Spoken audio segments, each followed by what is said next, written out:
Za Stefana Jovanova, mladog atletičara Opovačkog Spartaka i juniorskog reprezentativca Srbije u disciplini bacanje kugle i njegovog trenera Nemanju Stojanovića, priređen je prijem u lokalnoj samoupravi. Sa njima su razgovarali predsjednik opštine Miloš Markov, njegova zamenica Anka Simin Damjanov i opštinski većnik zadužen za sport Igor Vujić.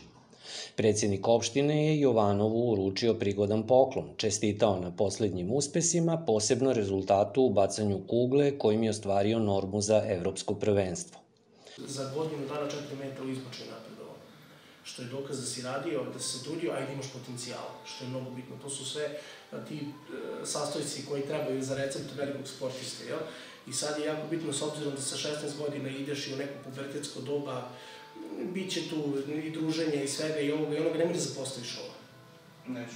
Ovo neka ti bude onako, ja to malo sad i nastavnički, ali prosto ovo neka ti bude ipak jedna, kako da kažem, glavna aktivnost u životu, jer možeš mnogo da napreduješ.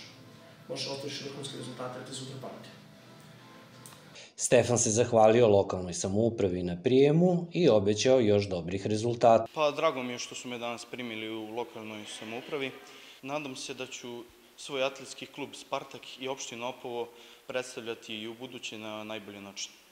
Jovanov je na pokrajinskom prvenstvu za mlađe juniore u Novom Sadu bacio kuglu 18 metara i 43 centimetra, što je ove godine treći rezultat u Evropi, a peti na svetu.